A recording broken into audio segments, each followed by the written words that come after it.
The grand ballroom fell into absolute silence. Every eye in the room fixed on the 12-year-old boy sitting at the Steinway grand piano. His hands trembled slightly as they hovered over the ivory keys. From her seat in the front row, Dr. Patricia Whitmore leaned back with a barely concealed smirk. She'd seen this before. Kids from the wrong side of town thinking they belonged in spaces like this. Thinking talent alone could bridge the gap between their world and hers. She gave him 30 seconds, maybe less. The boy's name was Devin Hayes. And in exactly 3 seconds, he was about to shatter every assumption in that room. His right index finger descended toward middle C sharp. The note that would begin Rachmaninoff's prelude in C sharp minor. One of the most technically demanding pieces in the classical repertoire. A piece she'd deliberately chosen because she knew he'd never seen it before tonight. The first note rang out. Pure, powerful, perfect. And in that instant, Dr. Whitmore's smirk began to fade. What happened next would expose not just a hidden genius, but the ugly truth about who gets opportunities in this world and who doesn't. This is that story. 6 months earlier, Devin Hayes lived in a 3-room apartment on the east side of Detroit. The kind of neighborhood where car alarms were the soundtrack of daily life, and where dreams often died before they had a chance to grow. But Devin had a dream that refused to die. Every night after his mother left for her shift at Detroit General Hospital, Devin would sit at the small folding table in their living room. And there, under the flickering fluorescent light, he would practice on the most important thing he owned. A Casio keyboard his father had given him 7 years ago. Back when Devin was 5 years old. Back before the accident that took his father away forever. The keyboard was missing 6 keys. The volume knob stuck at one setting. The power cord was held together with electrical tape. But to Devin, it might as well have been a Steinway Grand. Because when Devin played, something magical happened. The cramped apartment disappeared.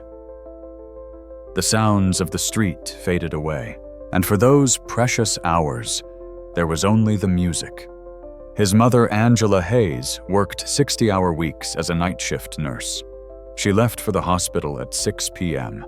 and returned at 7 the next morning exhausted, but always with a smile for her son.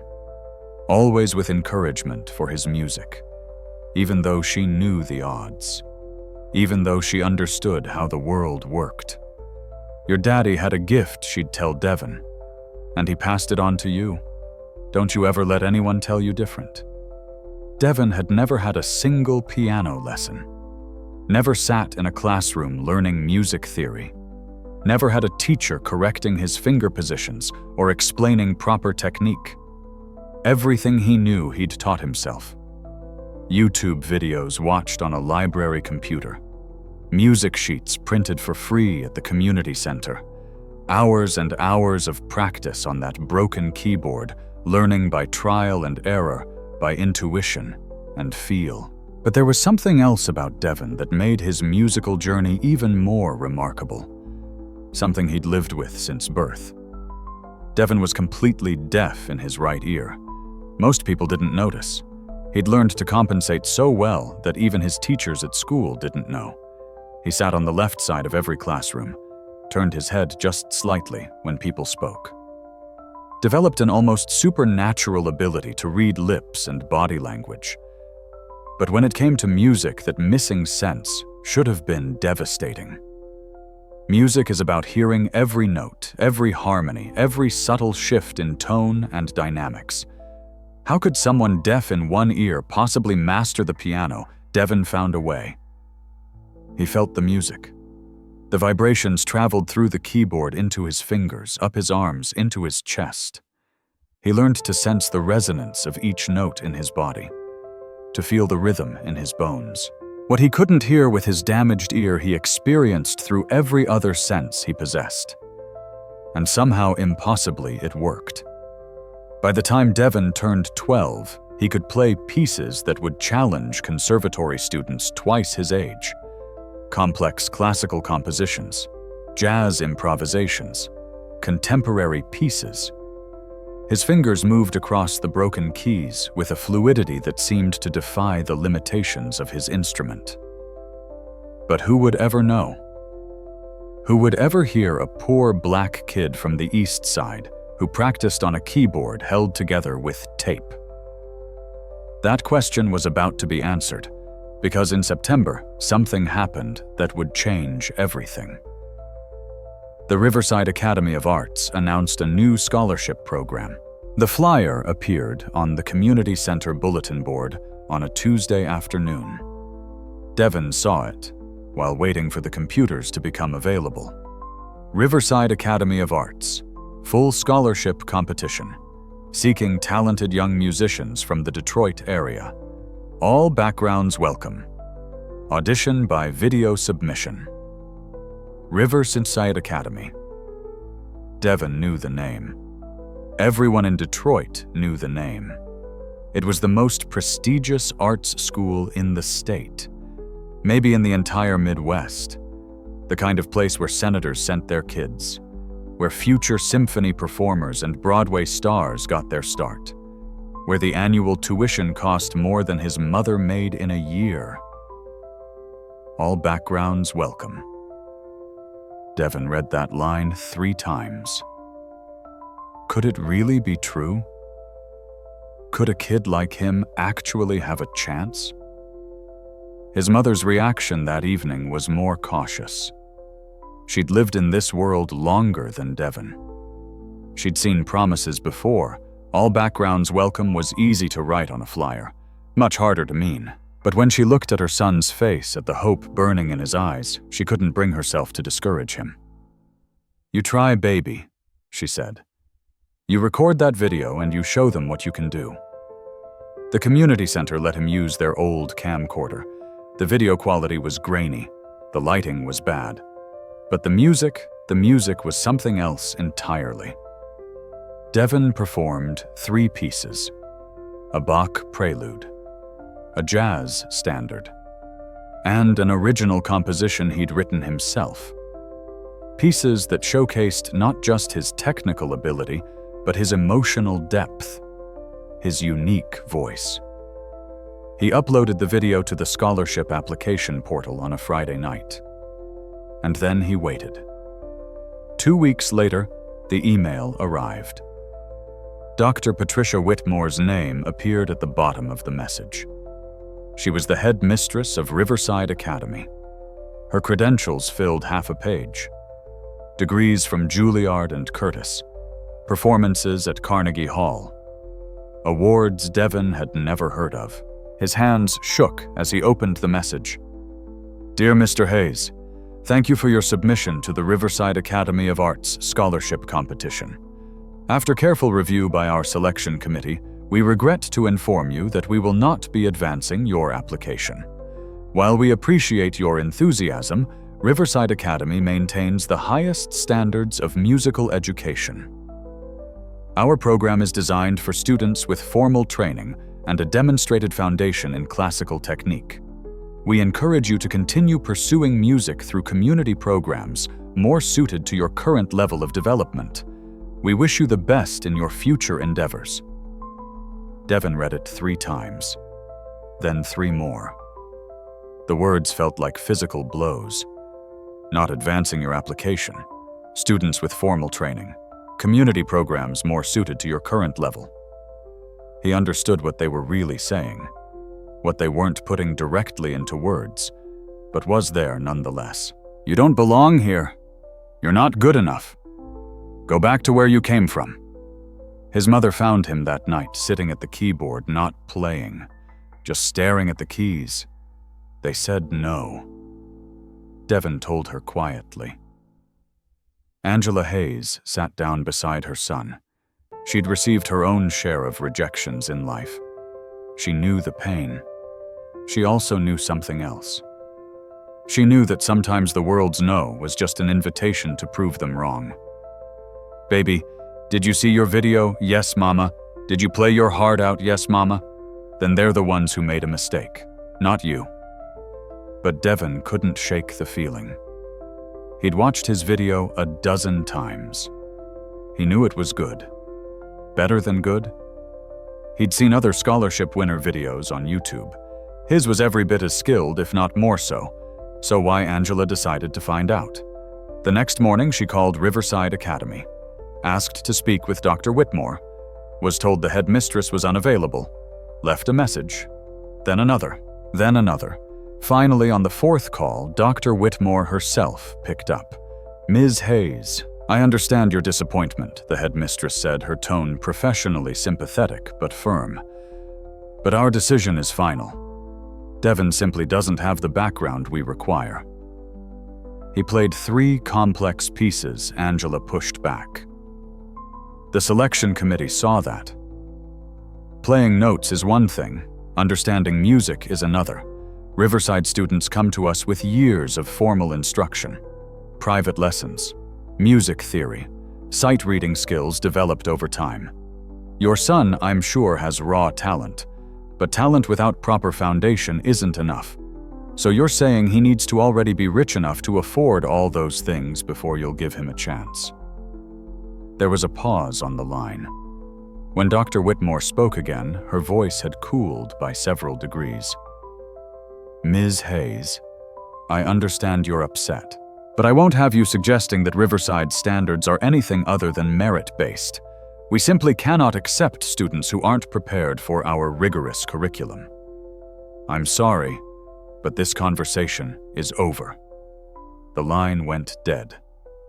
Angela stood in the hospital break room phone, still pressed to her ear, rage and helplessness warring in her chest. She'd heard that tone before. That particular brand of polite dismissal that came from people who'd never had to fight for anything in their lives. But what could she do? She couldn't force them to accept Devin.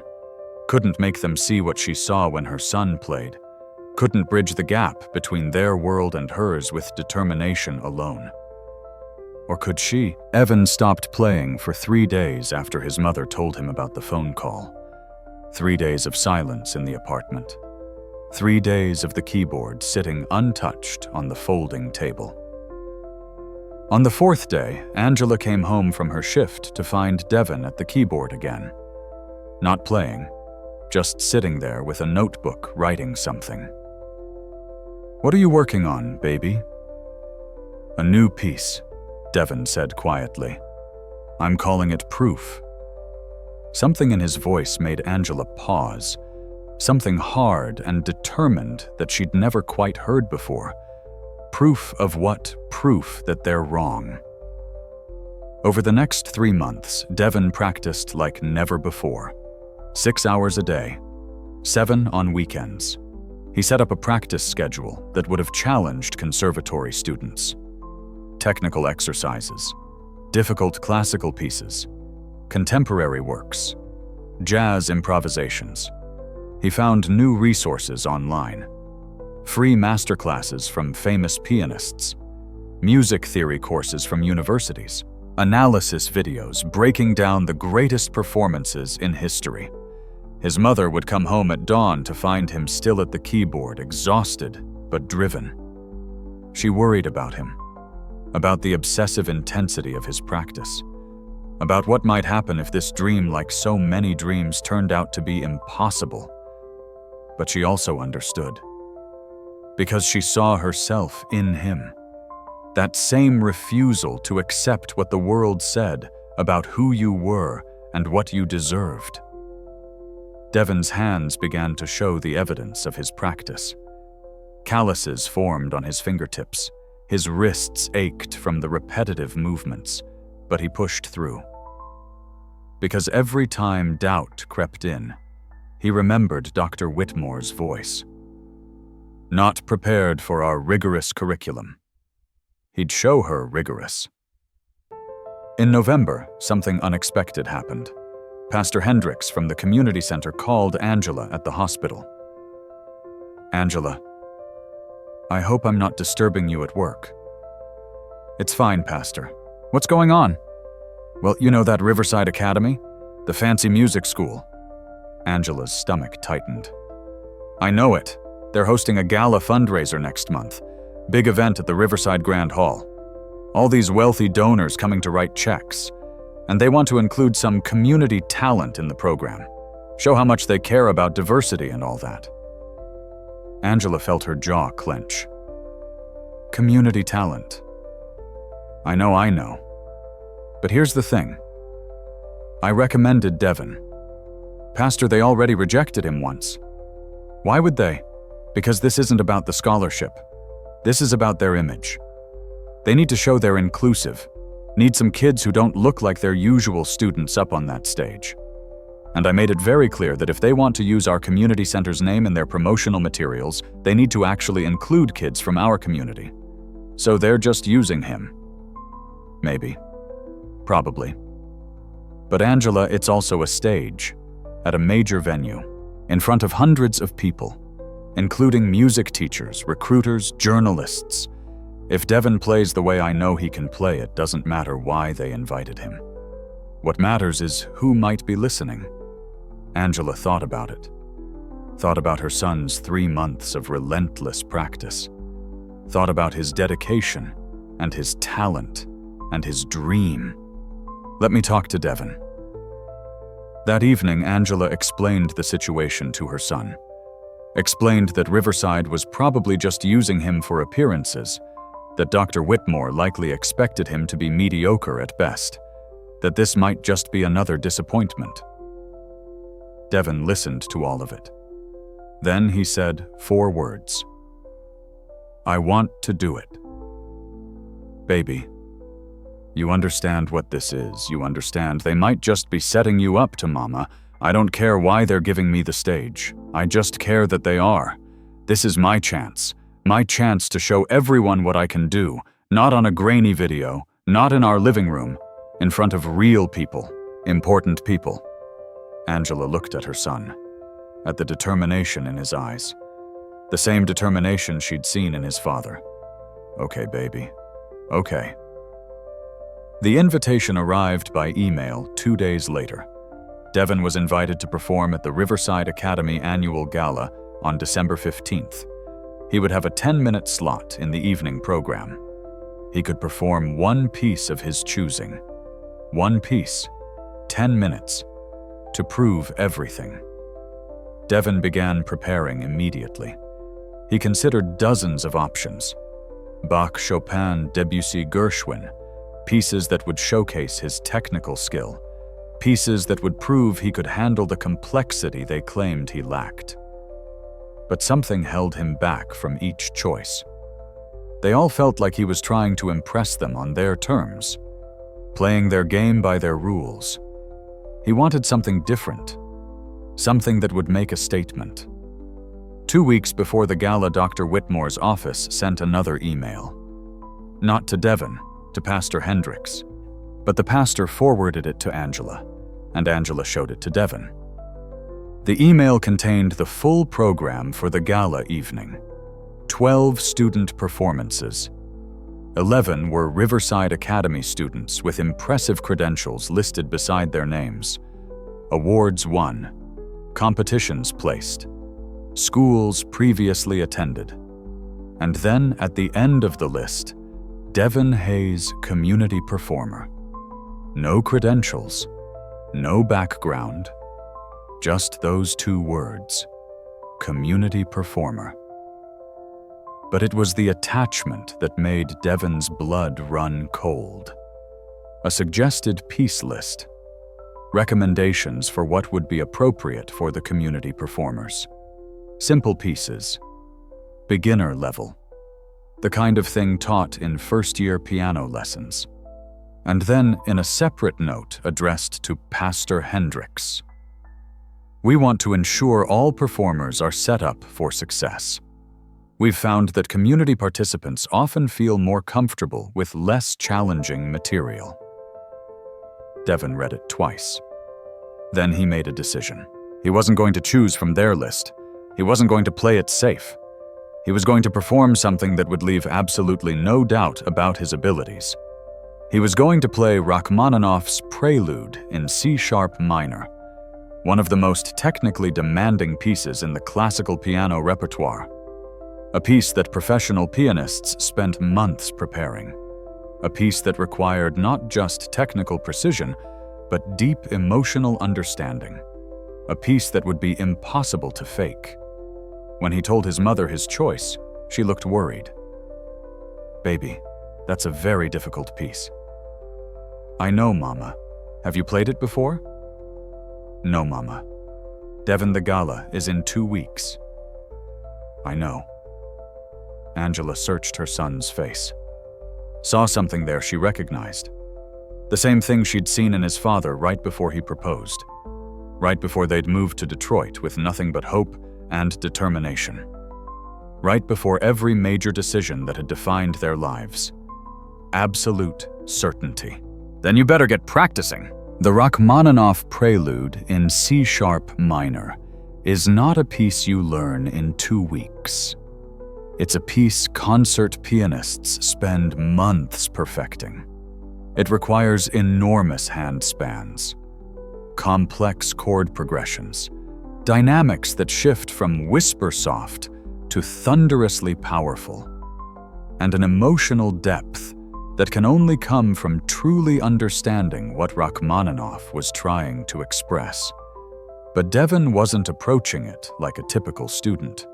He'd learned to teach himself, to break down complex pieces into manageable sections, to practice each hand separately before combining them, to use his unique relationship with music, feeling it as much as hearing it, to internalize the rhythm and flow. He found a recording by Vladimir Horowitz, one of the greatest interpretations ever recorded. He listened to it 50 times, 100 times, until he could hear every note in his mind, even when the music stopped. He printed the sheet music at the library, all 9 pages. He studied the notation like it was a sacred text, marking fingerings, noting dynamics, circling the sections that would require special attention. And then he practiced. 6 hours a day became 8. 8 became 10. His mother would wake up at noon before her evening shift to find him still at the keyboard, working through the same challenging passage for the 100th time. His fingers began to bleed, small cuts from the broken keys that never quite sat flush. Angela bought him Band-Aids, but he barely noticed when they fell off. Just kept playing. The apartment neighbors complained about the noise. Angela apologized and brought them cookies. Explained what was happening. Most of them understood. One elderly woman, Mrs. Chen from downstairs, even started sitting in the hallway sometimes to listen. "That boy has a gift," she told Angela. "Don't you let anyone tell him different." With 1 week to go, Devin could play the piece from start to finish.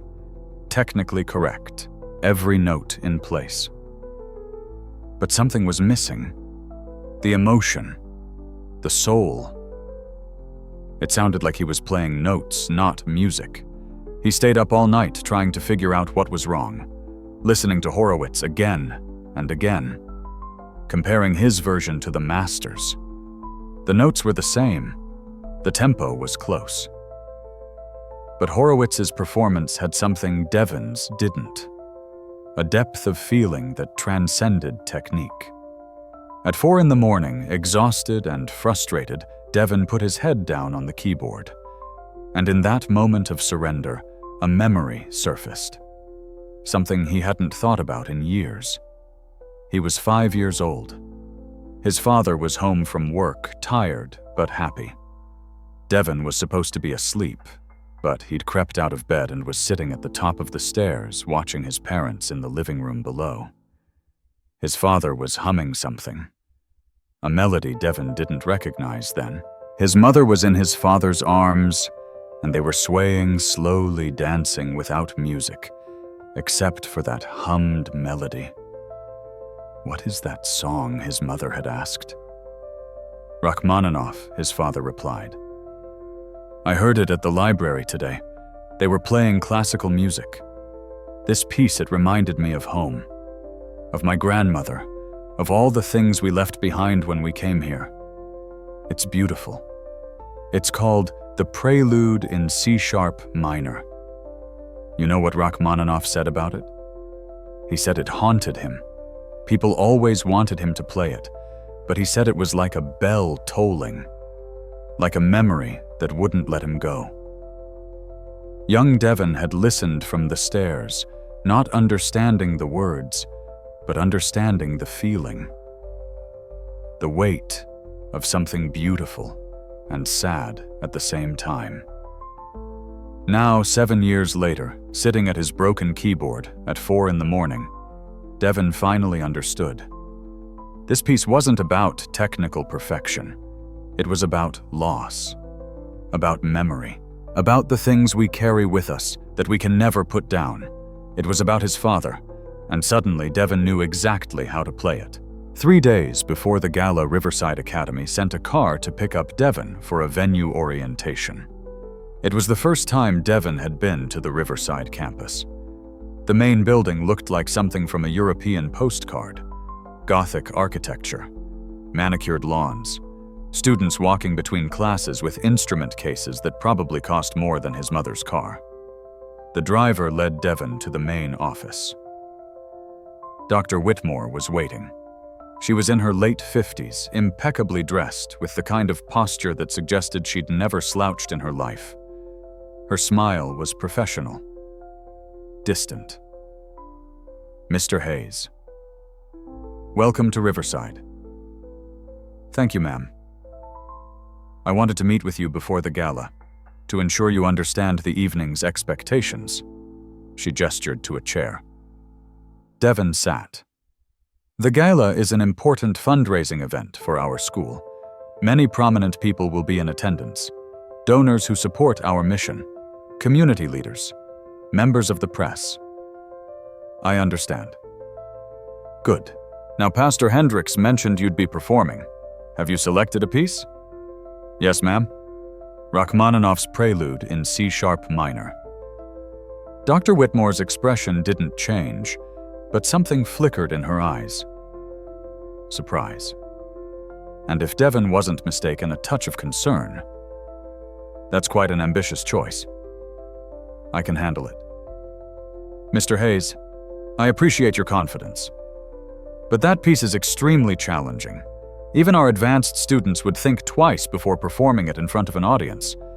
Are you certain you wouldn't prefer something more manageable? There it was. That word. Manageable. The same condescension wrapped in concern. The same message delivered with a professional smile. I'm certain. Dr. Whitmore studied him for a long moment. Then she nodded slowly. Very well. It's your choice. Though I should mention that we'll also have the piece available in the program notes. So if you find yourself struggling during the performance, please don't feel obligated to continue. We can simply transition to the next performer. Devin understood what she was really saying. She expected him to fail, expected him to crash and burn in front of everyone, and she was already planning how to minimize the embarrassment. I won't need to stop, Devin said quietly. Confidence is admirable, Mr. Hayes, but this is a very unforgiving piece. One mistake, and the whole thing can fall apart. Then I won't make mistakes. Something hardened in Dr. Whitmore's expression. The professional warmth disappeared entirely. You seem to think this is some kind of opportunity to prove something, to make a statement. But let me be very clear with you. This gala is not about you. It's about Riverside Academy, about maintaining our reputation for excellence.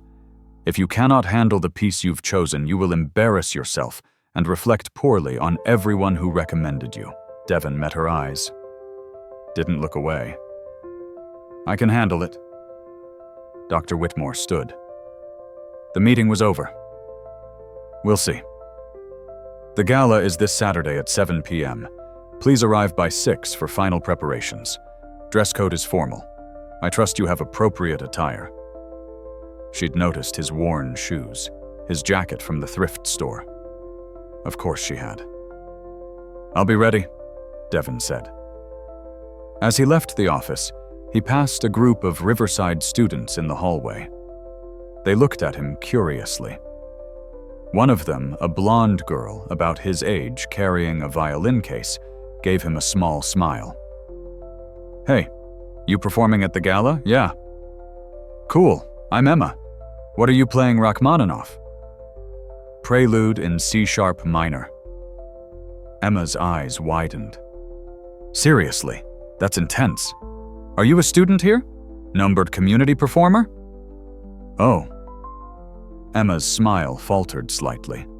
Then she seemed to catch herself. Well, good luck. That piece is beautiful, but it's seriously hard. Even Mr. Kowalski won't let us attempt it until senior year. Another student, a tall boy with perfectly styled hair, laughed as he passed. Community performer doing Rachmaninoff. This I gotta see. Saturday's gonna be entertaining. Emma shot him a look. Don't be a jerk, Tyler. But Tyler was already walking away, laughing with his friends. Emma turned back to Devin apologetically. Sorry about him. He thinks he's God's gift to piano because his dad bought the new concert hall. But you seem serious about this. Have you played it before? I'm learning it now? For Saturday. That's like 3 days away, I know. Emma studied him with new interest. You're either incredibly brave or incredibly stupid. Maybe both. She laughed. A genuine sound. I kind of hope you pull it off. This place could use someone shaking things up. Good luck, community performer. As the car drove Devin back home, he looked out the window at the perfect campus fading behind him. At the world he'd just visited, but didn't belong to. Dr. Whitmore expected him to fail. Tyler expected him to embarrass himself. Even kind Emma, as nice as she'd been, had doubt in her eyes. Good. Let them doubt. Let them expect failure. Because on Saturday night, Devin Hayes was going to show them exactly what a community performer could do. Friday night, less than 24 hours until the gala. Devin sat at his keyboard running through the prelude for what felt like the 1,000th time. His fingers knew every note now, every chord progression, every dynamic shift. The muscle memory was there. The technical precision was there. But was it enough? He played through the opening, the famous descending bass line, the crashing chords that gave the piece its nickname, the Bells of Moscow. His left hand powered through the sequence while his right hand wove the melody above. Then came the middle section, softer, more delicate. This was the part that required the most emotional control. Too gentle, and it lost its power. Too forceful, and it overwhelmed the listener. Devin closed his eyes, felt his way through it, remembered his father's voice humming this melody, remembered his mother swaying in his father's arms. The emotion rose in his chest. Grief and love tangled together, and his fingers translated that feeling into sound. Better. That was better. The final section built toward the climax. Thundering chords, complex runs, the piece demanding everything from the performer, demanding they give themselves completely to the music.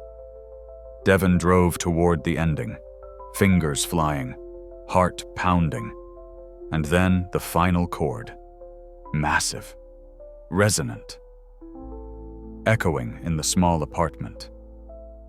Silence. Devin opened his eyes, breathing hard. His hands were shaking. From the doorway, a voice spoke. Baby, that was beautiful. His mother stood there in her nurse's scrubs home earlier than expected. Tears streamed down her face. "Mama, I didn't hear you come in. I know. You were somewhere else." Angela crossed the room and sat beside him.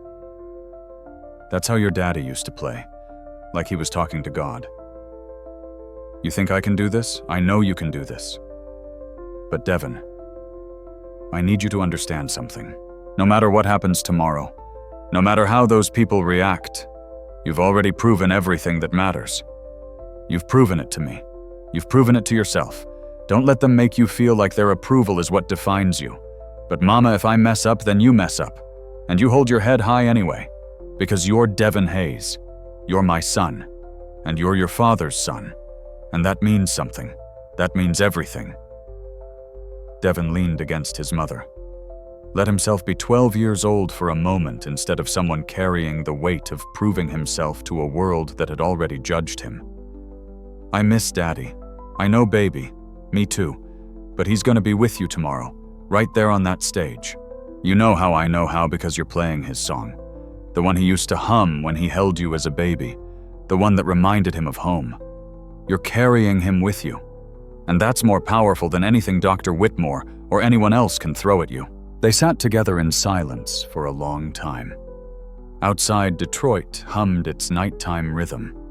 Car horns, distant sirens, the sounds of a city that never quite slept. Finally, Angela stood. "It's late. You need to rest. Big day tomorrow. Mama, can I practice one more time?" Angela looked at the keyboard, at her son's determined face, at the calluses on his fingers and the exhaustion in his eyes. "One more time, then sleep. Promise, promise." Angela kissed the top of his head and went to her room. Devin turned back to the keys, positioned his hands, and began to play. This time he didn't think about Dr. Whitmore, didn't think about the grand hall or the important people or proving anything to anyone. He just thought about his father, about the love in his voice when he hummed this melody, about the way music could carry memory, about how beautiful things could come from painful places. And as he played, Devin finally understood what the piece was really about. It wasn't about technical mastery. It was about the things we lose and the ways we try to hold on to them. It was about grief and beauty existing in the same space. It was about bells tolling for something gone, but never forgotten. When he finished, Devin sat in the silence, ready. Tomorrow, he would walk into a room full of people who expected him to fail. People who'd already decided he didn't belong. People who saw community performer and heard not good enough. But tomorrow, he would show them something they'd never forget. Tomorrow he would play like his life depended on it. Because in some ways it did. Saturday, December 15th, 6 p.m. The Riverside Grand Hall stood like a palace against the winter evening sky. White columns, marble steps, lights that made the whole building glow. Angela's car, a 15-year-old Honda with a taped-together bumper, looked out of place among the Mercedes and BMWs filling the parking lot. But she pulled up to the front entrance anyway, ignoring the valet's barely concealed surprise. Devin stepped out in his one good suit. His father's suit, actually. Angela had taken it to a tailor to have it adjusted. The sleeves were still a bit too long. The pants pooled slightly at his ankles. But he stood straight, held his head high. Angela wore her best dress, the one she'd bought 10 years ago for her nursing school graduation. It was outdated. The hem was uneven where she'd altered it herself, but she wore it with dignity. Together, mother and son climbed the marble steps. Inside the grand hall was even more impressive. Crystal chandeliers hung from vaulted ceilings. The walls were decorated with portraits of famous musicians. The floors were polished to a mirror shine. And everywhere people in formal wear. tuxedos and evening gowns, jewelry that probably cost more than Devin's entire neighborhood. Conversations conducted in the confident tones of people who'd never had to fight for anything. A few heads turned as Devin and Angela entered. Eyes took in their clothes, their shoes, made assessments in seconds. A woman in a diamond necklace whispered something to her companion. They both looked at Devin and Angela, then quickly away. Angela felt her son stiffen beside her. She squeezed his hand. "Hold your head up, baby. You belong here as much as anyone." A young woman in a Riverside Academy staff uniform approached with a clipboard. "Name Devin Hayes. I'm performing tonight." The staff member checked her list. "Oh, the community performer. Right. You can wait in the green room with the other performers. Through those doors down the hall, last door on the left. And ma'am," she turned to Angela, "seating for guests is in the main auditorium. You can't be in the green room. When do I see my son again after his performance? Performers will rejoin their guests following their slot." Angela looked at Devin. He nodded. "It's okay, Mama. I'll be fine." They hugged. Angela held on a moment longer than necessary. Then she released him and headed toward the auditorium, her worn dress disappearing into a sea of silk and sequins. Devin found the green room. It was larger than his entire apartment. Plush furniture, a catering table with food he didn't recognize, and 11 other performers, all Riverside students, all in expensive formal wear, all looking at him like he was something unexpected that had wandered in from outside. A boy about Devin's age, with perfectly styled blonde hair, looked up from his phone. "You're the community kid. My name's Devin. I'm Tyler. We met at school, remember?" His tone suggested he found the memory amusing. "So you're really doing the Rachmaninoff prelude?" "Yes. Brave choice. Or maybe just stupid. That piece eats people alive. Mr. Kowalski says only seniors should attempt it, and even then only the best ones. A girl in a silver dress." Devin recognized her. Emma from the hallway spoke up. "Leave him alone, Tyler. I'm just being honest. No formal training learning a piece like that in 2 weeks, it's gonna be a disaster." Tyler turned to the other students. "This is gonna be the most entertaining part of the evening." Several students laughed. Others looked uncomfortable, but said nothing. Emma stood and crossed to Devin. "Don't listen to him. Tyler thinks being an asshole is a personality trait." She lowered her voice. "How are you feeling? Nervous?" "A little." "That's normal. I'm playing a Vivaldi piece and I'm terrified, and I've been practicing it for 6 months." She paused. "Look, I don't know you, but anyone who has the guts to try Rachmaninoff with your background that takes serious courage or serious delusion. Either way, I respect it." Before Devin could respond, the door opened. Dr. Whitmore entered, followed by several other adults in formal attire. Board members, Devin assumed. People with power and money. Dr. Whitmore's eyes swept the room, landing on Devin. Her expression was unreadable. "Good evening, performers. Thank you all for being here. Tonight is one of our most important fundraising events of the year. Our donors expect excellence. I trust you will deliver." Her gaze remained on Devin. "Remember, this is not about individual glory. This is about representing Riverside Academy and our mission of artistic excellence. Any questions?" Silence. "Good. The program begins in 30 minutes. You will perform in the order listed. Mr. Hayes, you are last on the program." Of course he was. The closing act. The one people would remember most. Either as a triumph or a disaster. No pressure. Dr. Whitmore left with her entourage. The performers began warming up. Scales, arpeggios, nervous practice runs. Devin found a quiet corner, closed his eyes. Didn't play an imaginary keyboard or practice fingerings, just breathed, centered himself, thought about his father. Hey, Emma had followed him. You okay? Yeah. You know they put you last on purpose, right? Dr. Whitmore thinks you're going to bomb. She wants you to go last, so when you fail, everyone's already donated their money and they can just smooth it over with the final speech. I know. And you're still going through with it. Devin opened his eyes. Met hers. I didn't come here to meet expectations. I came here to break them. Emma smiled. Then go break them, community performer. The auditorium seated 500 people. Tonight, every seat was filled. Angela sat in the back row, the only seat she'd been able to find. Around her, Detroit's elite in all their finery.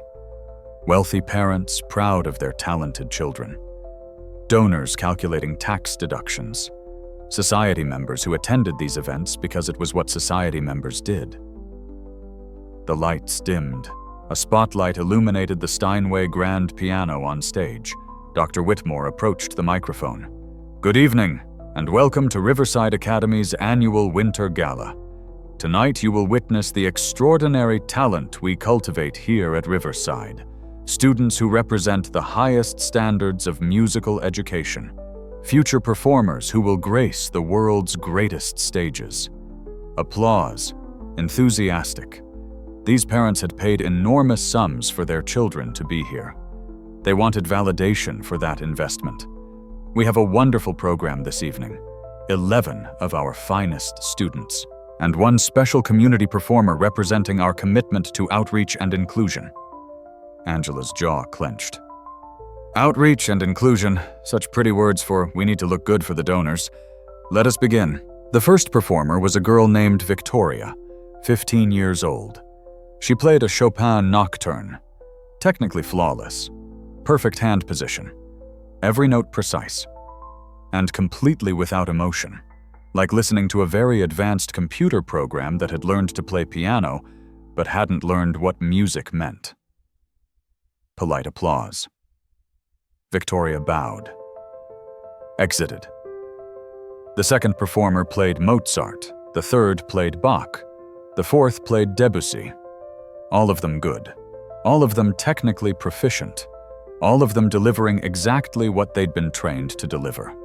Perfection without passion. Precision without soul. Tyler performed seventh. He played a Liszt piece, one of the showier ones designed to impress with speed and difficulty. He executed it well, hit all the notes, made all the technical demands look easy, but there was something performative about it. Like he was showing off rather than sharing music. Like the point was to prove how good he was, rather than to move anyone with what he played. Still, the audience loved it. Loud applause. Tyler bowed with a smile that suggested he'd expected nothing less. Emma performed ninth. She played Vivaldi, transcribed for piano. And for the first time that evening, Angela sat forward in her seat. Because Emma played with feeling, with vulnerability. You could hear her nervousness in the softer passages, her determination in the louder ones, her relief as she reached the final notes without mistakes. When she finished, the applause was genuine, warm. Angela found herself clapping too. Two more performers. Both good, both competent, both forgettable. And then Dr. Whitmore returned to the microphone.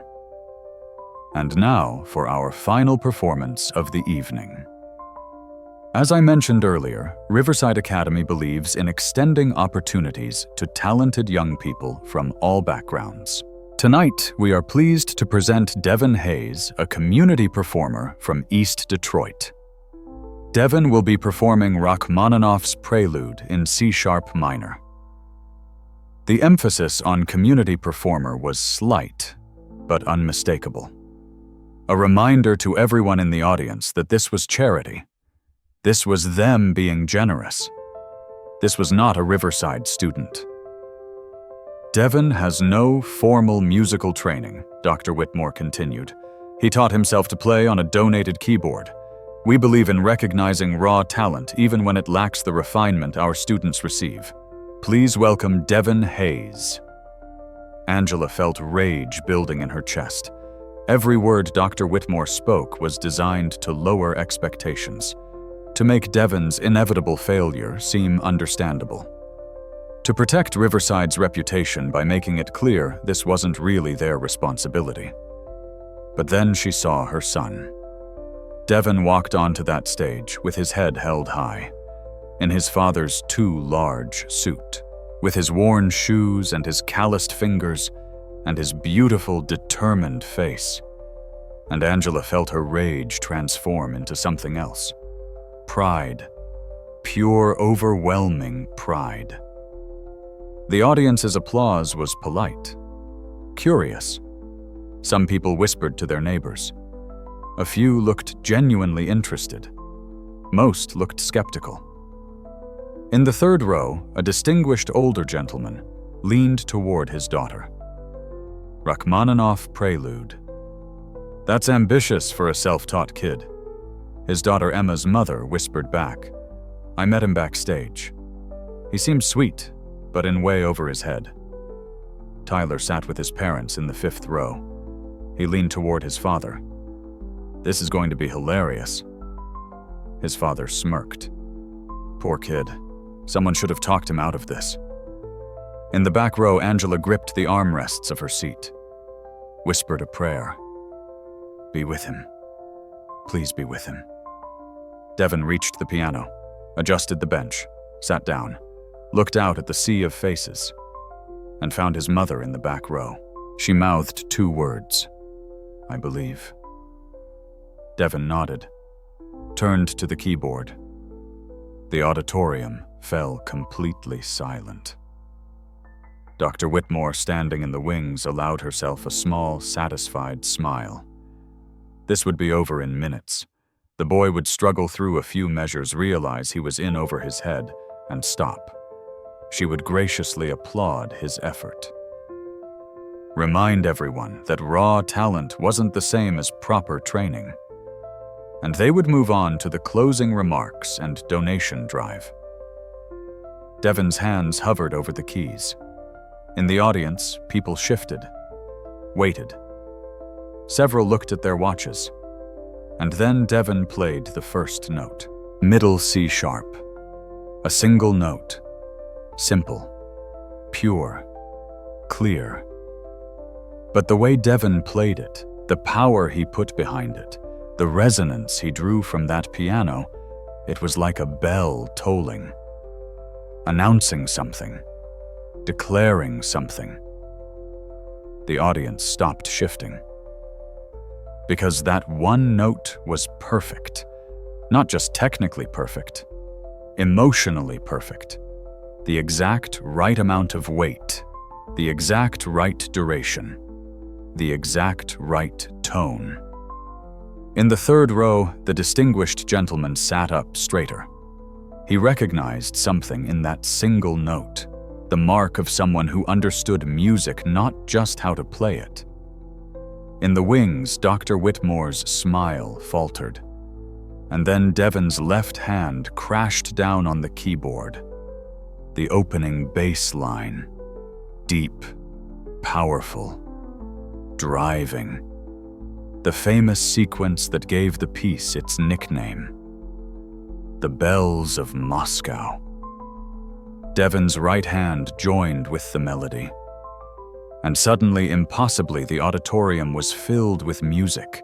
Not student music, not competent performance music. Real music. The kind that grabs you by the chest and won't let go. Angela felt tears spring to her eyes. Because this wasn't just her son playing piano. This was her son channeling something beyond himself. Something beautiful and terrible and true. On stage, Devin was completely absorbed. Eyes closed, body moving with the music. Every note flowing from somewhere deep inside him. The technique was flawless. Every chord struck with precision. every run executed with clarity. But technique was just the foundation. What Devin was building on top of that foundation was something else entirely. Emotion, soul, story. You could hear grief in the music. Loss, pain, but also love. Memory, the refusal to forget. Tyler sat frozen in his seat. This couldn't be happening. This kid with no training, this community performer was playing Rachmaninoff like... His father completed the thought in a whisper. Like a professional. Emma backstage pressed her hand to her mouth. Tears ran down her face. She'd been right. He wasn't crazy or stupid. He was something else entirely. The piece moved into its middle section. Softer, more delicate. This was the test. The part where technical skill alone wouldn't carry you. You had to feel it. Understand it. Give yourself to it. Devin navigated it perfectly, his fingers dancing across the keys with a tenderness that seemed impossible from a 12-year-old boy. But he'd lived enough to understand tenderness, to understand what it meant to hold on to something precious and fragile. In the audience, people who'd been checking their phones put them away. People who'd been whispering fell silent, because they were witnessing something unexpected, something remarkable. Dr. Whitmore stood in the wings, her face pale. This wasn't supposed to happen. This wasn't possible. She'd seen the boy's background, no formal training, no proper instruction. He should be struggling, making mistakes, proving her assessment correct, but instead he was making her look like a fool. The piece began building toward its climax. The music growing louder, more intense, the technical demands increasing with every measure. Devin's hands flew across the keyboard. Complex chord progressions, rapid runs, dynamics shifting from thunder to whisper and back again, and he nailed every single note. In the third row, the distinguished gentleman Richard Morrison, a renowned concert pianist and music professor, leaned toward his wife. That boy is extraordinary, but he's self-taught. Dr. Whitmore said, "I don't care what she said. I'm hearing what I'm hearing. That kid has a gift that can't be taught. You either have it or you don't, and he has it." The music drove toward the final section, the ending that would either cement this performance as transcendent or reveal it as a lucky accident. Devin's entire body was engaged now, shoulders moving, feet working the pedals, every part of him committed to drawing out the music the way it needed to be heard. This wasn't just playing. This was prayer. This was testimony. This was a 12-year-old boy telling the world, "You don't get to decide who I am. You don't get to set limits on what I can do. I decide. And I am more than you imagined." The final sequence approached. The cascading chords, the powerful bass, the resolution that would bring the piece home.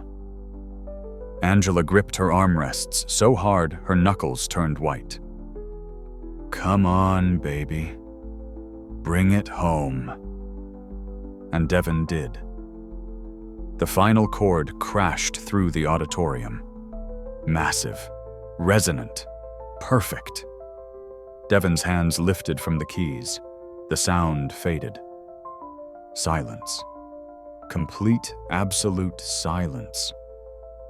Devin opened his eyes, looked out at the audience. 500 people staring at him. Nobody moved. Nobody breathed.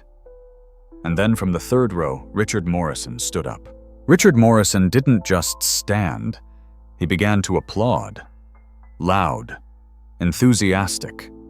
The kind of applause usually reserved for the greatest performances at the greatest venues. For 3 seconds, he stood alone. Then his wife stood. Joined him. Then Emma's mother sitting beside them. then a woman in the second row, then a man in the seventh row, and then, like a wave rolling through the auditorium, everyone rose to their feet, 500 people, standing, applauding. Not polite applause, not obligatory applause.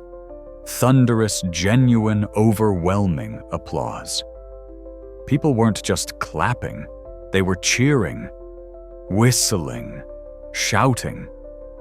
In the back row, Angela sobbed openly, her hands clasped to her chest. Her son, her beautiful, brilliant son. On stage, Devin stood slowly, looked out at the standing ovation, and for a moment he couldn't process it. This couldn't be real. This couldn't be happening. But it was. Tyler sat stunned in his seat. His father had stood up to applaud, leaving Tyler sitting alone, looking like the fool he was. Dr. Whitmore remained in the wings, her face a mask of forced professionalism. But inside she was reeling. How? How had this happened? Emma ran from backstage, burst into the auditorium, ran down the aisle toward the stage, tears streaming down her face. Devin saw his mother making her way toward him, pushing through the standing crowd, her worn dress and proud tears and overwhelming love. He stepped off the stage, met her at the bottom of the steps. Angela grabbed her son and held him like she'd never let go. "You did it, baby. You did it. Mama, I don't say anything. Just let me hold you." Around them, the applause continued. 3 minutes. 4. 5. People were approaching, wanting to congratulate him, wanting to shake his hand. Richard Morrison reached them first, extended his hand to Devin. "Young man, I've been playing piano for 40 years. I've heard Rachmaninoff's Prelude performed at Carnegie Hall, at the Kennedy Center, at concert halls around the world. And I have never ever heard it played with more emotional truth than what you just did. That was extraordinary." Devin shook his hand, barely able to speak. "Thank you, sir. What's your name, Devin Hayes?" "Well, Devin Hayes, I teach at the Curtis Institute in Philadelphia, and I would be honored to discuss your future with you and your mother, if you're interested." Angela's hand flew to her mouth. Curtis Institute, one of the most prestigious music conservatories in the world. Yes, we're interested," Devin managed. More people crowded around. Music teachers, talent scouts, parents of other performers who wanted to tell him how moved they were. Emma pushed through the crowd and hugged Devin. "You were amazing. I knew you could do it. Thank you for believing. Are you kidding?" After that, everyone believes now. In the corner, Tyler watched with his parents. His father looked impressed. His mother looked thoughtful. Tyler just looked small. The applause finally began to die down. People returned to their seats, but the energy in the room had completely changed. Nobody was thinking about donations now. Nobody was thinking about anything except what they'd just witnessed. A moment of pure, unexpected brilliance. Dr. Whitmore walked onto the stage to deliver her closing remarks, but the room was still buzzing. People were talking to each other. Animated conversations about the performance they'd just seen. She tapped the microphone. "Ladies and gentlemen, if I could have your attention." The conversations quieted slowly, reluctantly. That was certainly an unexpected conclusion to our program this evening. Her smile was tight. Young Mr. Hayes gave a very spirited performance. Spirited Richard Morrison's voice carried from the third row. "Patricia, that boy just delivered one of the finest interpretations of Rachmaninoff I've ever heard, from anyone, at any age." Murmurs of agreement rippled through the audience.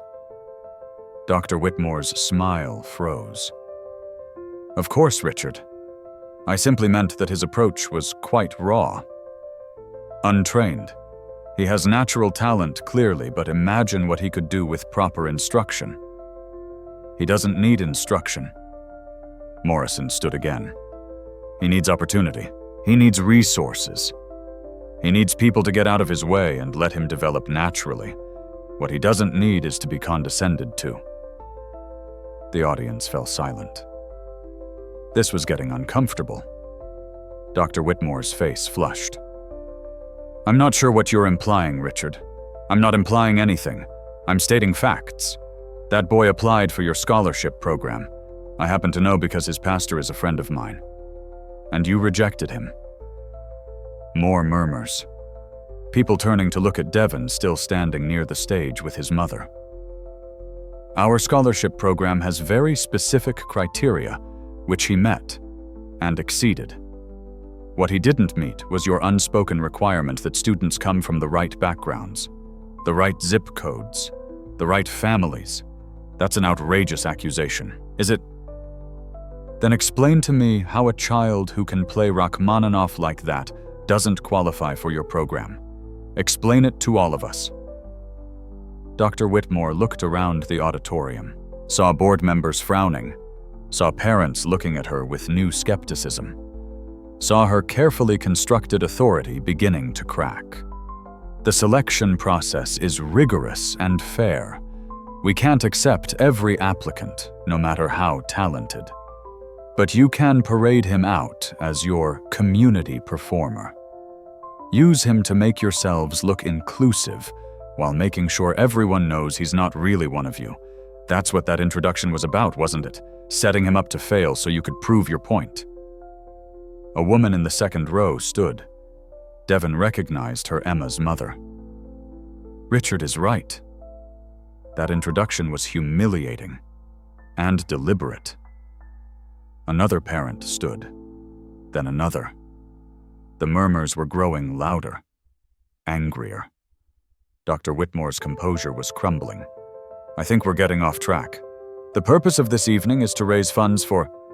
The purpose of this evening was to celebrate musical excellence, Morrison interrupted.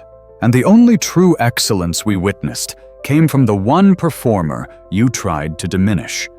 That tells me everything I need to know about your priorities. One of the board members stood and approached the stage, whispered something to Dr. Whitmore. Her face went pale. She turned back to the microphone. I think perhaps we should take a brief intermission before continuing with the fundraising portion of the evening. But the damage was done. People were standing, walking toward the exits, not leaving entirely, but gathering in the lobby and the hallways, talking, questioning. Emma's father approached Angela and Devin, extended his hand to Angela. Ma'am, I'm Robert Morrison. This is my wife, Catherine. That's our daughter, Emma, backstage. I want you to know that what happened here tonight was wrong. The way your son was treated, the way he was introduced, all of it. And I'm going to make sure the board knows about it. Angela shook his hand, overwhelmed. Thank you, sir. Don't thank me. Thank your son.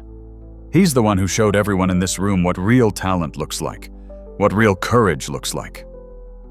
He turned to Devin. You keep playing young man. Don't let anyone tell you that you don't belong anywhere you want to be. Over the next hour, the gala dissolved into chaos. The planned fundraising speeches were canceled. Board members huddled in corners having urgent conversations. Parents demanded explanations. Several wealthy donors approached the board expressing concerns about how the scholarship program was administered. Dr. Whitmore remained in her office. The door closed. But everyone knew she was making phone calls, trying to control the damage. Meanwhile, Devin found himself surrounded by people who wanted to talk to him. A talent scout from a major music label. We should discuss recording opportunities. A documentary filmmaker. Your story needs to be told. A journalist from the Detroit Free Press. Can I interview you? Angela stood beside her son, protecting him from being overwhelmed. Grateful, but also cautious. These people showing interest now. Where were they yesterday? Richard Morrison returned with his wife and daughter. Devin, I meant what I said about Curtis. I'd like to arrange for you to audition. We have scholarship programs for exceptional students. Real scholarships. Not the kind with unspoken requirements. I don't know what to say. Say you'll think about it. Here's my card. Call me next week and we'll discuss details. Emma hugged Devin again. You're going to be famous. I'm friends with a famous pianist now. I'm not famous. Not yet. But you will be. She lowered her voice. Tyler is having a complete meltdown, by the way. His dad told him he needs to practice more and show less. It's beautiful. Despite everything, Devin laughed. Pastor Hendricks arrived, having heard the news from multiple people calling and texting him. He found Devin and Angela and pulled them both into a hug. I knew it. I knew you'd show them. Pastor, thank you for recommending me, for giving me this chance. Baby boy, I didn't give you anything. You earned it. You've been earning it every night at that keyboard. I just opened a door. You walked through it like a champion. As the evening wound down, people began to leave. But many stopped to speak to Devin first, to tell him how moved they were, how inspired, how they'd never forget what they'd heard tonight. An elderly woman in diamonds approached. Young man, I've been coming to these galas for 20 years. I've heard hundreds of performances. Yours is the only one I'll remember. A middle-aged man in an expensive suit. I want to make a donation, not to Riverside Academy. To you.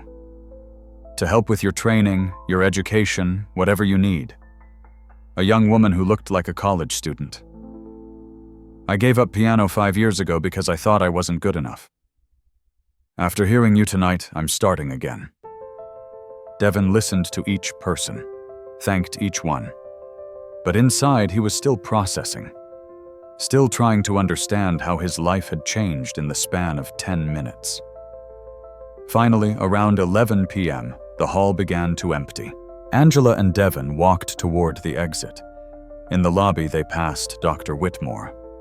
She stood alone, her professional mask back in place, but her eyes revealing her defeat.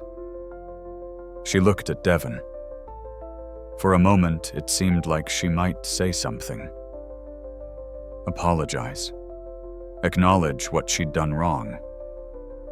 But she just turned away. Angela put her arm around her son. Let's go home, baby. They walked out into the December night. The cold air felt good after the stifling heat of the grand hall. Angela's old Honda sat alone in the parking lot now, all the fancy cars having departed.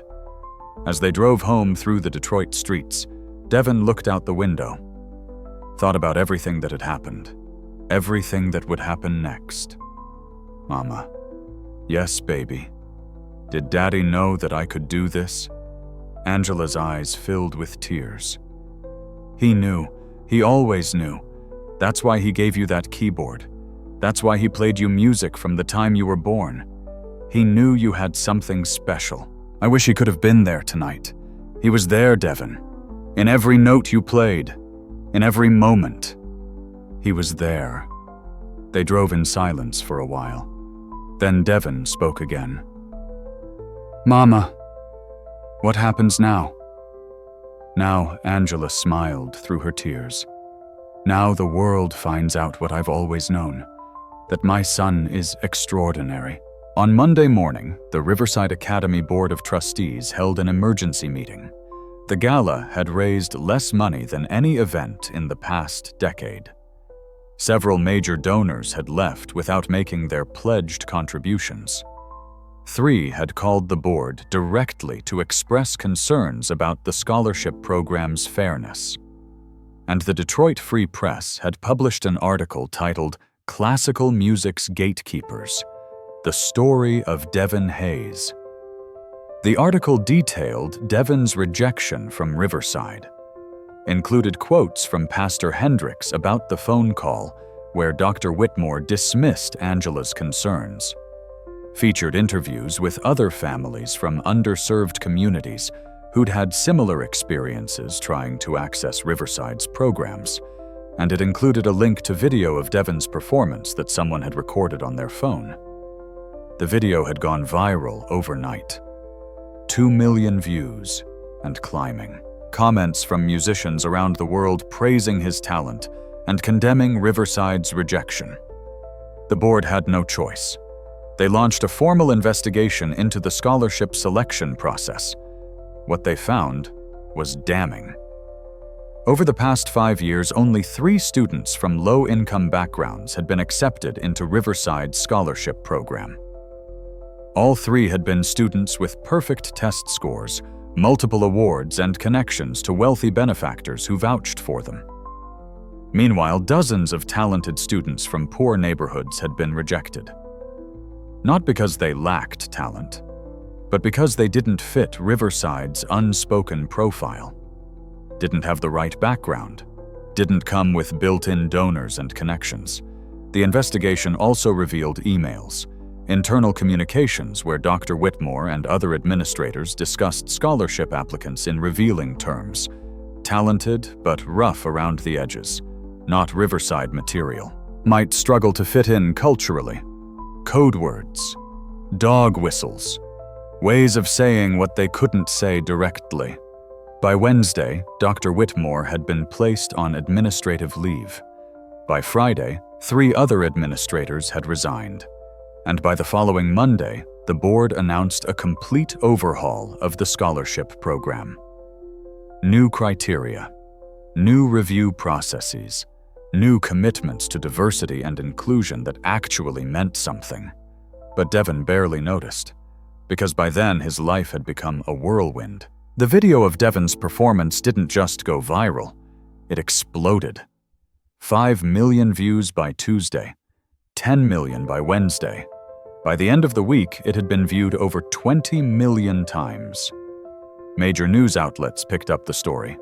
CNN, NPR, The Today Show, Good Morning America. Everyone wanted to interview the 12-year-old piano prodigy who'd taught himself Rachmaninoff. Angela had to take time off work to manage the requests. Her phone rang constantly. Email after email, everyone wanting a piece of Devin's story. Famous musicians started sharing the video. Yo-Yo Ma tweeted about it. Lang Lang posted about it on Instagram. Herbie Hancock called it the most emotionally honest performance I've heard in years. Record labels offered contracts. Concert halls offered performance opportunities. Philanthropists offered to fund Devin's education. And through it all, Devin just wanted to practice piano. The keyboard in their apartment had become famous too. News crews came to film it. The broken keys, the taped cord, the folding table. Proof that genius could emerge from anywhere. A piano company offered to give Devin a brand new grand piano. Top of the line. Worth over $100,000. Angela was ready to accept. But Devin surprised her. Mama, can we donate it instead? Donate it, baby. This is a chance for you to have a real instrument. I know, but I've been thinking, how many other kids out there are like me, talented, but no access to good instruments? We could donate it to the community center. Let lots of kids use it. Angela stared at her son, 12 years old and already thinking about others. We can do that. But you need a good piano, too. We can get a used one, something better than what we have now, but not that fancy. Save the money for other things. Like what? Like you quitting one of your jobs, Mama. Like you getting to sleep at night. Angela pulled her son into her arms. When did you get so grown? A GoFundMe appeared online. Not created by Angela or Devin. Created by Pastor Hendricks and the community center. Support Devin Hayes and his mother. The goal was $20,000. Enough to help Angela reduce her hours. Enough to get Devin some proper piano instruction. It reached the goal in 6 hours. By the end of the first day, it had raised over $200,000. People from around the world contributing. Some gave $5, some gave $5,000. All of them moved by Devin's story, all of them wanting to help. The money meant Angela could quit her overnight shift at the hospital, could work normal hours, could actually see her son in the evenings. It meant Devin could get proper instruction if he wanted it, could attend summer programs, could have opportunities that had been impossible before. But most importantly to Angela, it meant her son could see that the world had good people in it. That for every Dr. Whitmore trying to hold him back there were thousands of strangers cheering him on. In January, Devin and Angela flew to Philadelphia. It was Devin's first time on an airplane, his first time leaving Michigan, his first time seeing the ocean, which they glimpsed from the plane window. Richard Morrison met them at the airport, drove them to Curtis Institute himself. Curtis was smaller than Devin expected, more intimate, but the history saturated every wall.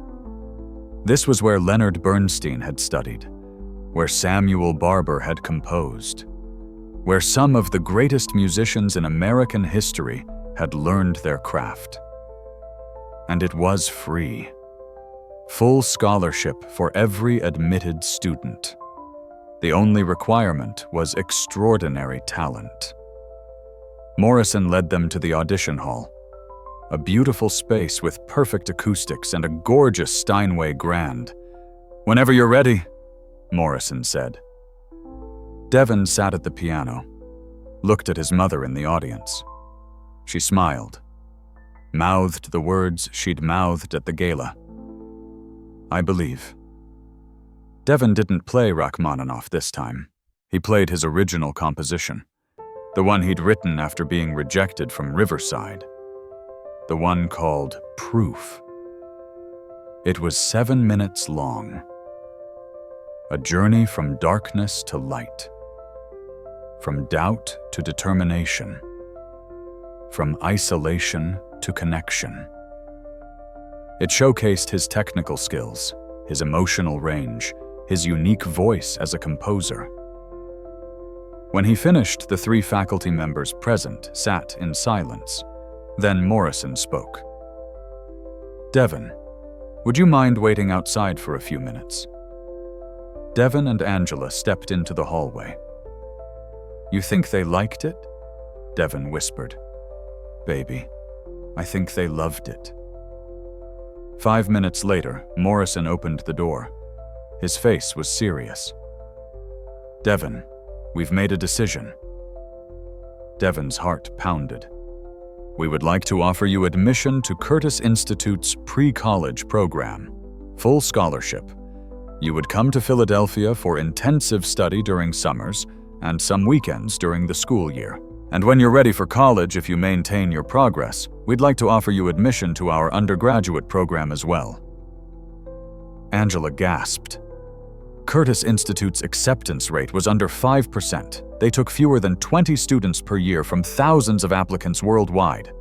"There's one condition," Morrison continued. "You have to promise me something." "Anything," Devin said. "Don't lose what makes you special. Don't let technique replace emotion. Don't let training make you safe. The world has enough perfect pianists. It needs more honest ones." Devin nodded. "I promise." Morrison smiled. "Then welcome to Curtis, Mr. Hayes." That evening, Angela and Devin walked through downtown Philadelphia, just the two of them, taking in the city that might become their second home. "Mama, is this really happening? It's really happening. I'm scared." "Of what?" "Of messing up. Of not being good enough. Of disappointing everyone." Angela stopped walking, turned her son to face her. "Listen to me. You've already proven everything you need to prove, not to those people, to yourself. You know what you're capable of now. Nobody can take that from you, not ever. But what if I fail? Then you fail. and you get back up and try again. That's all any of us can do. But baby, I don't think you're going to fail. I think you're just getting started." They walked back to their hotel. Tomorrow, they'd fly home. Back to Detroit. Back to the apartment and the community center and the life they knew. But everything was different now. Everything had changed. The fallout at Riverside Academy continued. Dr. Whitmore resigned in February. Not quietly. She gave interviews claiming she'd been scapegoated, that her only crime was maintaining high standards, that the board had caved to political pressure. Nobody believed her. Because by then, too many families had come forward with their own stories. Too many talented students who'd been rejected for reasons that had nothing to do with ability. The new headmaster was Dr. James Chen, a music educator with a reputation for inclusivity and excellence. His first act was to personally call every family who'd been rejected over the past 5 years, invited them to reapply, promised a fair review. His second act was to visit Devin. He came to Detroit, to the apartment, sat at the folding table where Devin practiced. "Mr. Hayes, I wanted to apologize in person for how you were treated, for the injustice you experienced, and to make you an offer, a full scholarship to Riverside Academy, starting next fall. We would be honored to have you." Devin looked at his mother, then back at Dr. Chen. "Thank you, sir, but I'm going to Curtis." "I understand. Curtis is an excellent institution, but if you ever change your mind, the offer stands. And Mr. Hayes, thank you." "For what?" "For exposing our failures, for forcing us to be better.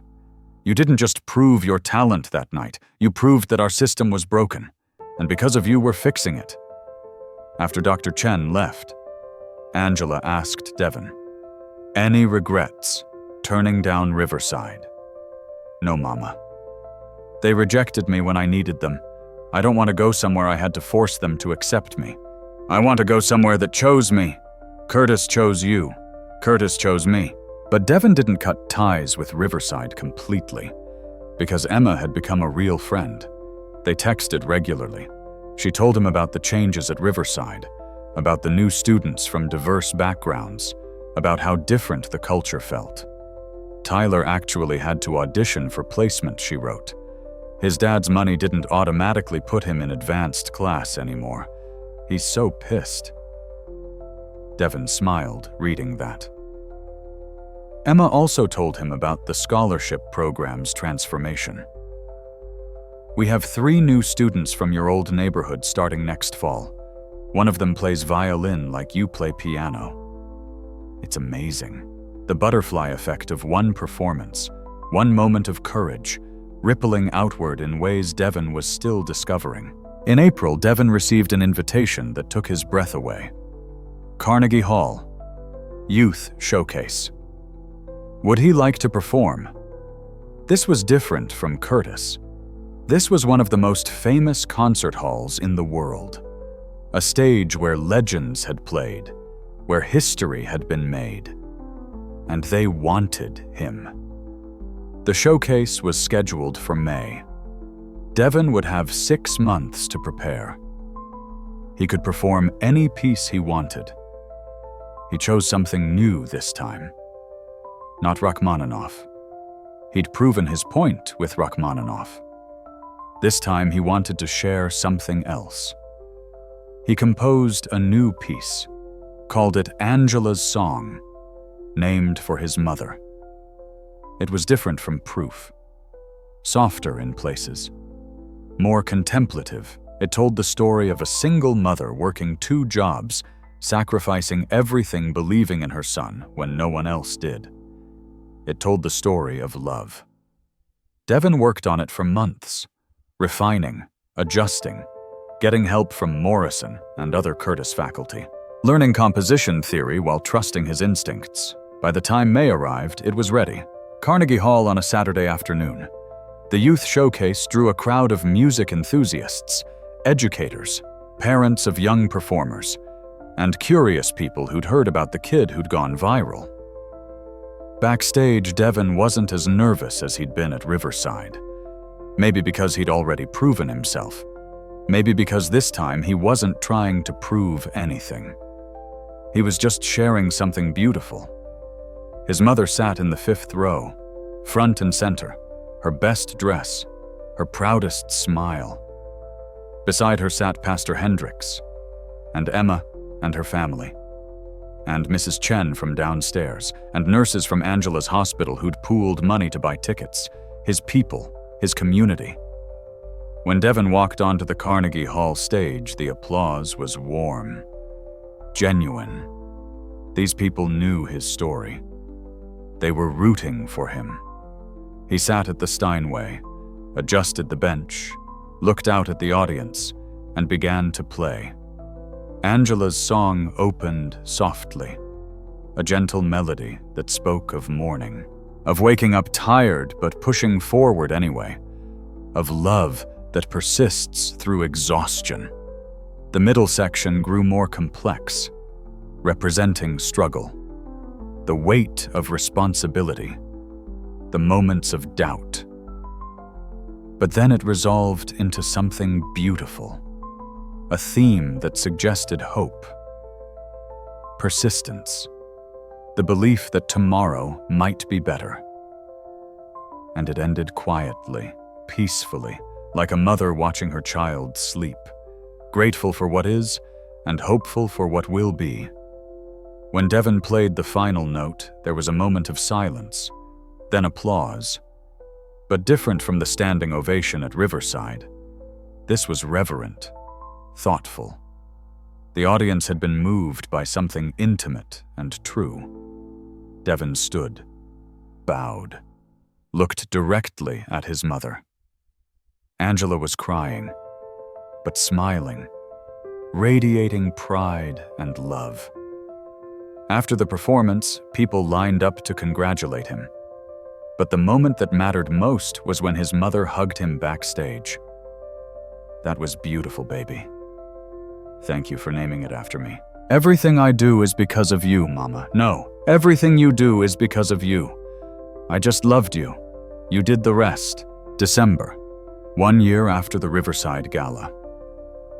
Devin was 13 now, taller, more confident, but still fundamentally himself. He was thriving at Curtis's pre-college program, studying composition and performance, working with world-class instructors, but staying true to Morrison's advice, never letting technique replace emotion. His performances had been featured in documentaries, his story had been told in magazines, his music had been heard by millions, but he still practiced on his old keyboard every day, the one from his father, because it reminded him where he came from, what mattered. Angela had reduced to one job, was taking online courses to finish her nursing degree, had time to breathe for the first time in years. Their apartment was the same neighborhood, same 3 rooms, but different too, because hope lived there now. Possibility. The donated grand piano sat in the community center. Dozens of kids learning to play on it. Some of them showed real talent. Some were just learning for fun. All of them were getting opportunities they wouldn't have had before. Devin taught a free class there every Saturday morning. Basics for beginners. He'd started it on his own, just wanting to give back. Pastor Hendricks watched him teach one morning. Saw how patient Devin was with the younger kids, how encouraging, how he made them feel like they could do anything. "You're a natural teacher," the pastor told him afterward.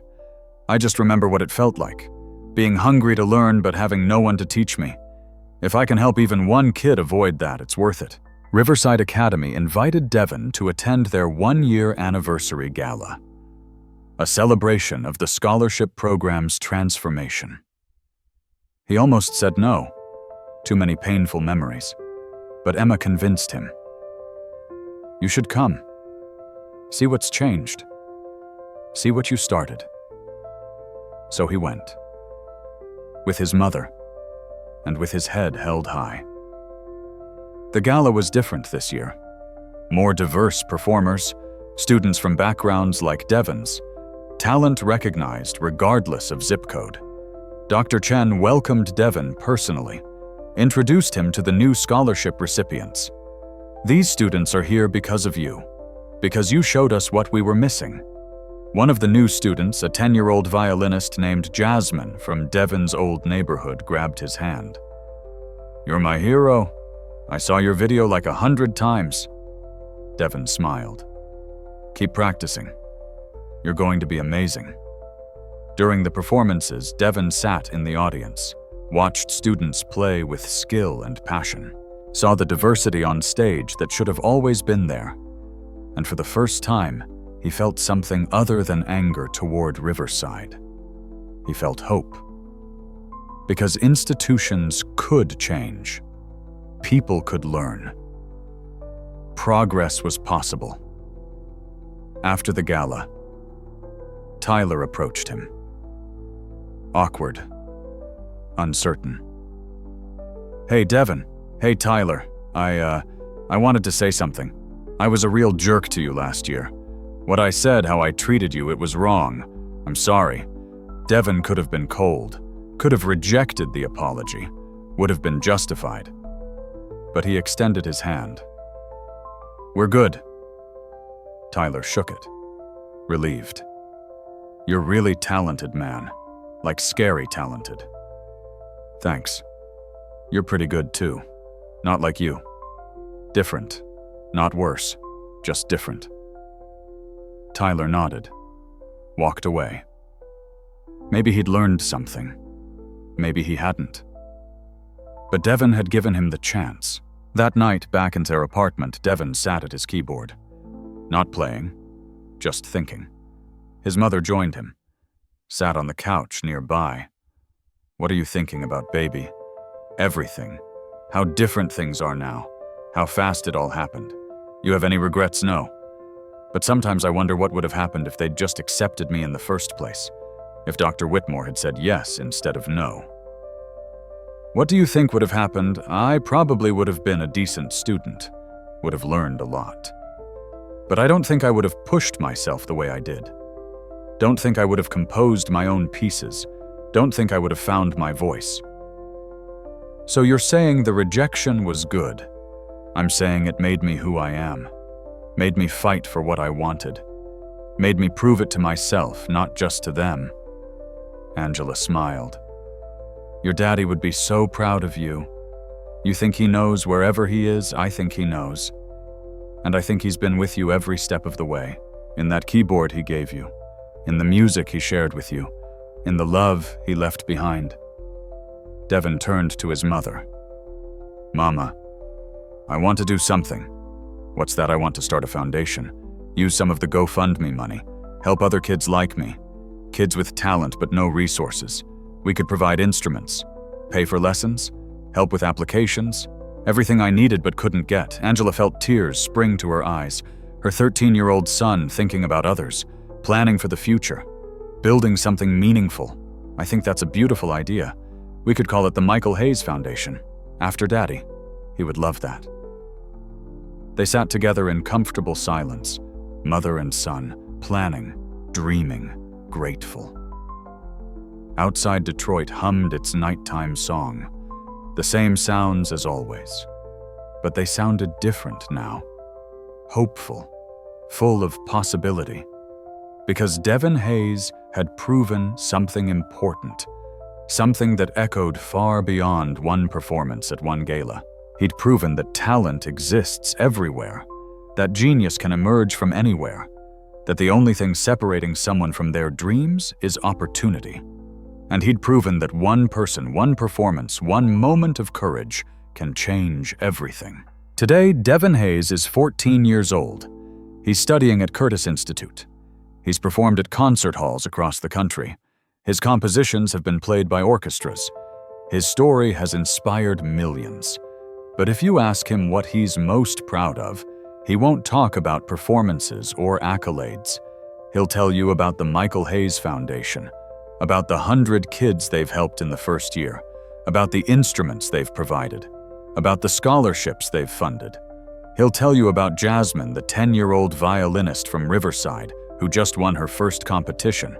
He'll tell you about the letters he receives from kids all over the world, kids who saw his video and started believing in themselves.